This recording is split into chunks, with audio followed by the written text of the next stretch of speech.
Migration is central to human experience. And by migration, I mean people moving from one place to another with the intention of settling either temporarily or for good.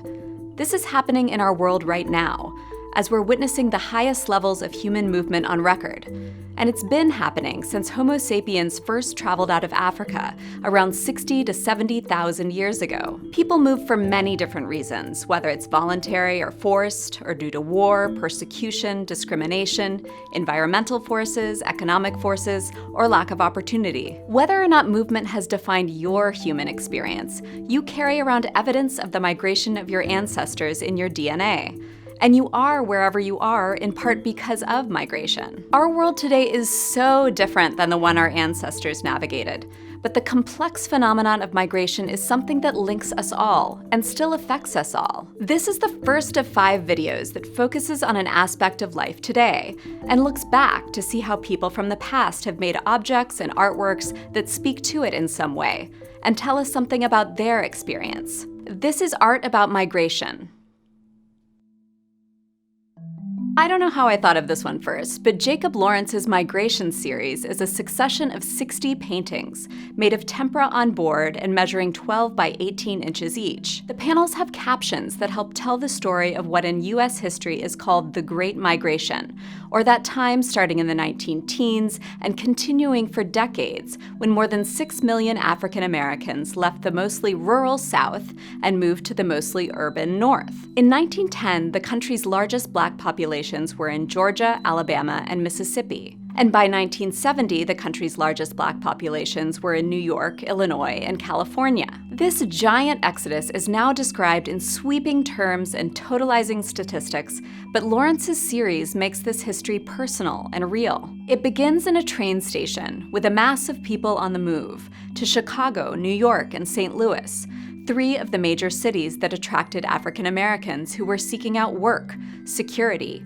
better access to education, and the freedom to vote. Many were also escaping the harsh conditions of the South and fewer farming jobs due to flooding and boll weevil infestation. Good opportunities were few, and racism extreme. Lynchings were very much a part of life, and often had a hand in families' deliberations over whether and when to leave. Those leaving the South were also responding to the need for labor in the North, jobs available because of those away fighting in World War I, and an increased demand for American goods at home and abroad. Labor agents from the North came south to recruit workers, providing train tickets whose cost had to be worked off upon arrival. The decision to leave wasn't easy, and neither was the reality of what was faced once they reached their destinations. Some of the housing was better, and some was worse, overcrowded tenement houses that led to a higher incidence of tuberculosis. Working conditions weren't great either.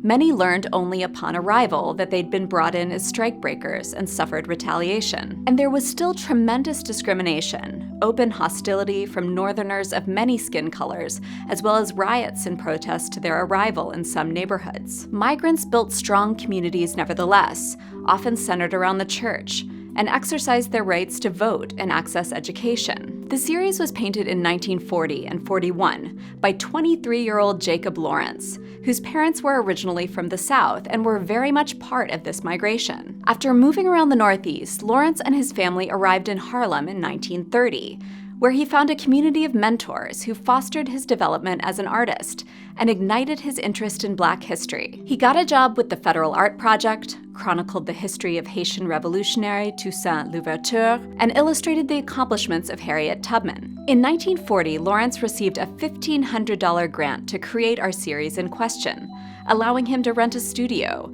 travel to the South for the first time with his wife, painter Gwendolyn Knight, and conduct research through written and oral accounts. But it was also a history that he had lived and that was very much alive around him. Lawrence worked on all 60 panels at once, laying down flat areas of color one by one to keep them consistent across the series. Knight prepared the panels and helped write the captions that go along with each image. The captions contain the repetition of certain words that, with the repetition of colors and forms, contribute to the feeling of syncopation or rhythm in the work. A sense of momentum permeates the series, providing us glimpses into individual moments and scenes of this vast experience of of millions of people. It comes together to form a cohesive and yet also intimate story, not a historical event firmly rooted in the past, but something still very much underway. The series ends where it begins, at a train station, with the words, "and the migrants kept coming." And they did until around 1970, when Black populations began to grow again in metropolitan areas of the South. But Lawrence's series has lived on, continuing to tell the relevant tale of individuals deciding to take huge leaps of faith to find out whether or not their lives might be better off lived somewhere else. Others who took enormous leaps of faith were those who set out in long-distance seafaring canoes to populate an enormous span of islands in the Pacific Ocean some 3,500 to 4,000 years ago. We can trace their journey through fragments of the distinctive terracotta pottery they left behind. Archaeologists began referring to the people who created this pottery as Lapita in 1952, after mishearing the indigenous Hanna community's word for the site in New Caledonia where fragments had been found. The potsherds found there, that's the archaeological term for broken pieces of ceramics, were eventually dated to 800 BCE. By linking stylistically related sherds in more than 200 sites that span over 4,000 kilometers, archaeologists began to visualize this incredible movement of the Lapita people. Through the dating of these fragments unearthed in stratigraphic layers, we can chart the departure of the Lapita from Taiwan around 2000 BCE, and see that they made it to the Bismarck Archipelago by around 1400 BCE, and that they spread out to areas as distant as Fiji, Tonga, and Samoa by about 850 BCE.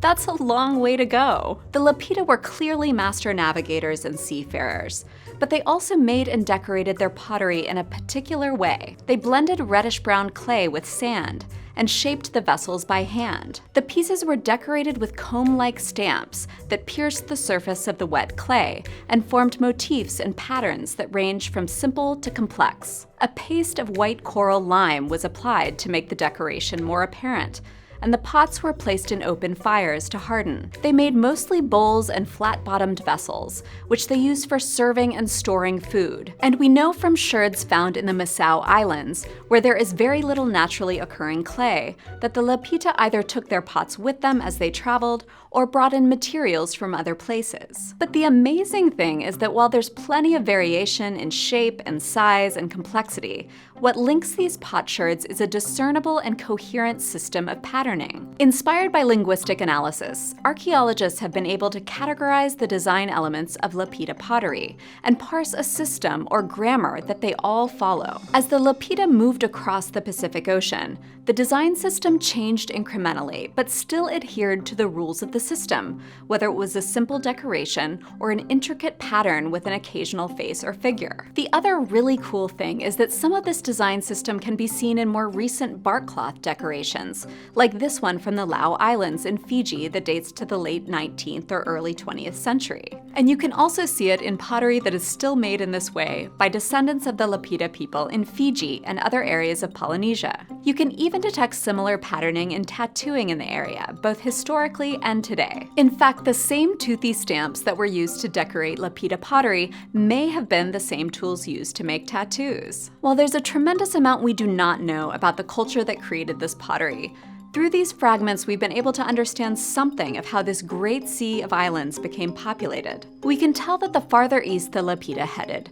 the more simple the patterning of their pottery became, and that they encountered and mixed with numerous other cultures along the way. Through these remnants, we can appreciate the miraculousness of the journeys undertaken by the ancestors of those who are living in the Central Pacific today. Next, we'll focus on the migration story of the Mashika people from their homeland of Aztlan to the Valley of Mexico. We know about this story through a variety of sources that combine history and myth, one of the most central of which is the Tira de la Peregrinación, which translates to the pilgrimage strip. It's a book made from one long sheet of fig bark, accordion folded into 21.5 pages, created at some point between 1530 and 1541, just about 10 years after the Spanish conquest of Mexico. It comes from a long tradition of bookmaking in Mashika culture that began thousands of years before Europeans invaded, and well before the Mashika began to be referred to as as Aztecs in the early 19th century. Typically made from deer hides, cloth, or a variety of plant-based papers,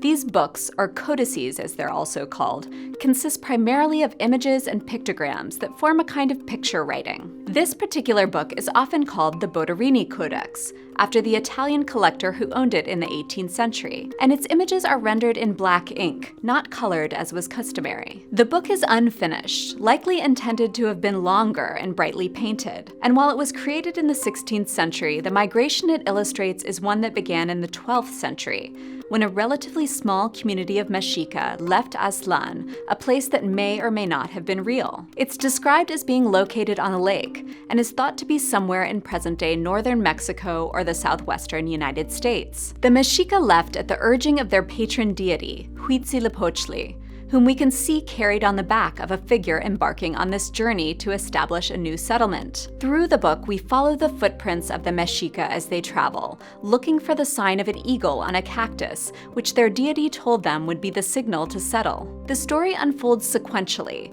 in a combination of images and glyphs that identify general types of places as well as particular place names. For example, this place glyph identifies Chapultepec, the same grasshopper hill you can still visit today on the western edge of Mexico City. Later written accounts indicate that the travelers witnessed this sign in 1325 on an island in the middle of Lake Texcoco, where they established their capital city of Tenochtitlan. Through warfare, they went on to conquer most of what is now central and southern Mexico, and formed the Triple Alliance with the lords of Texcoco and Tlacopan to strengthen their power. The city developed into a bustling metropolis and was a marvel of engineering, with sophisticated causeways linking islands and aqueducts bringing in fresh water. The Mexica were successful traders, importing and exporting a wide array of goods, and received valuable materials as tribute from conquered areas. They were accomplished artists, creating monumental stone sculptures, as well as mosaics,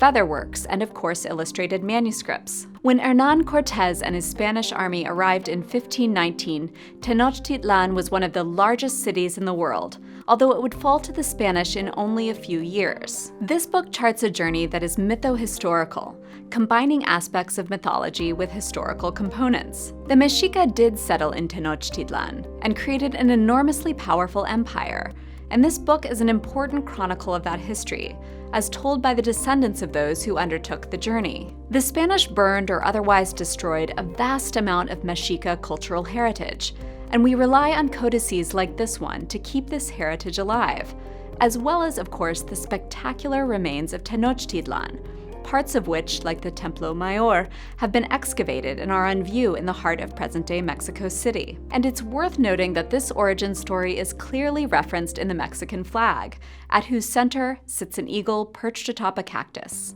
The final work we'll explore is also a book, created only a few decades later, but in an entirely different part of the world. And the story this one tells is less literally about the migration of people, and more about the movement of traditions and ideas. The Akbarnama was commissioned by none other than Akbar, the third emperor of the Mughal dynasty, a Muslim empire established in India in the early 16th century. Translating to the Chronicle or Book of Akbar, it tells the story of his life in 3 volumes composed of text and miniature paintings. Akbar was born in 1543 in Pakistan and inherited the Mughal territories at the tender age of 13, after the sudden death of his father, Humayun. After living in exile in Iran for a number of years, Humayun had become a full convert to the language, art, and cultural traditions of Persia. And when he returned to power, he brought these ideas back with him to India and established a workshop of miniature painters led by 2 master artists from Iran. Akbar took great interest in the workshop